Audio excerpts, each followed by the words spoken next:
First person, second person, third person, एक वचन बहुवचन, है ना। तो आज हम लोग बहुवचन पढ़ेंगे, एक वचन बहुवचन यानी कि वचन पढ़ेंगे और क्लियर करेंगे कि कैसे हम वचन पहचान सकते हैं कि कौन एक वचन है और कौन बहुवचन। उसका पहचानना हमारे लिए बहुत जरूरी होता है। तो चलिए पहले लिख लेते हैं कि आज हम लोग पढ़ने वाले हैं वचन, ठीक है।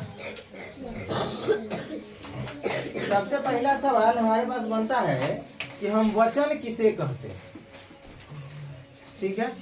वचन क्या होता है, तो देख लीजिए, कोई भी बात आप बोलते हैं, है ना, और उससे पता चलता है कि आप एक के बारे में बात कर रहे हैं कि बहुत सारे अनेक के बारे में बात कर रहे हैं, तो उसको हम कहते हैं वचन। जैसे कि हम कहेंगे एक कलम दो, या फिर ऐसे नहीं बोलेंगे, एक बोलेंगे तो पता चल गया ना। ऐसा शब्द बोलेंगे जिसमें पता नहीं चले।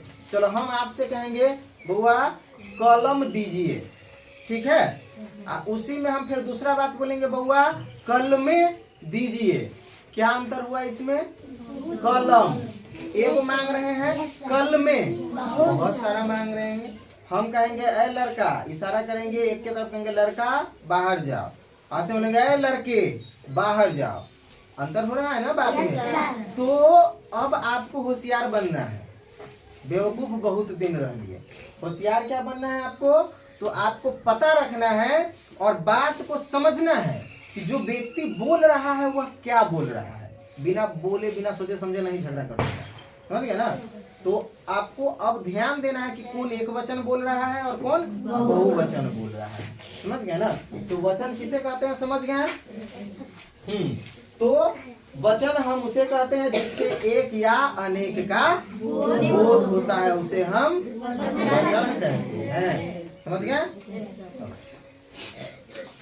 वचन तो समझ गए कि होता क्या है, यानी कि कोई भी ऐसा शब्द जो हम बोलते हैं तो हमको पता चले कि एक है या एक से ज्यादा है ना, अनेक है, तो उसको हम कहते हैं वचन। तो इसको प्रॉपर रूप में देखिए, परिभाषा के रूप में हम लिख भी दिए हैं कि वचन किसे कहते हैं, जिससे एक या अनेक का बोध हो उसे वचन, ठीक है।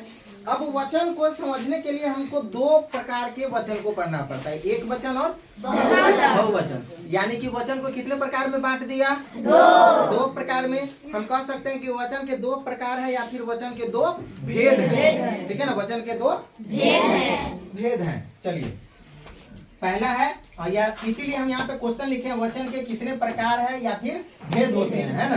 तो वचन के दो प्रकार होते हैं, एक वचन और बहुवचन। ये तो हम आप लोग समझ चुके हैं। अब एक वचन किसे कहते हैं, तो जिससे किसी एक का बोध हो उसे एक वचन कहते हैं। जैसे कि हम बोलेंगे लड़का एगो हो रहा है, कलम एगो है, लोग एगो है, गांव एगो, इसके लिए, है ना।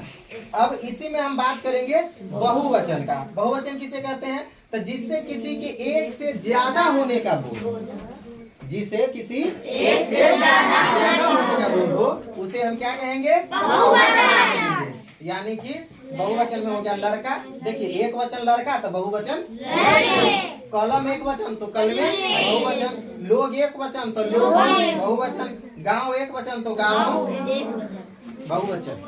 ये बहुवचन एक। Confusion clear? एक वचन बहुवचन के बीच का डिफरेंस आप समझ गए। चलिए यहाँ पर भी हम कुछ एक वचन और बहुवचन लिखे हैं, आपको घर से इसको क्या करना है, याद करके और कंप्लीट करके लेकर के आना है। पूछेंगे लड़का का बहुवचन क्या होता है, तो लड़के। हम आपसे पूछेंगे गधा का बहुवचन क्या होता है, गधे। पहिया का बहुवचन पहिए, कपड़ा का बहुवचन कपड़े, बच्चा का बहुवचन बच्चे, शाखा का बहुवचन काथा का बहुवचन गाय का बहुवचन आंख का बहुवचन पुस्तक का बहुवचन पुस्तकें। Very good. वचन क्लियर? कल सब इसको अच्छे से याद करके आएंगे घर से, ठीक है ना।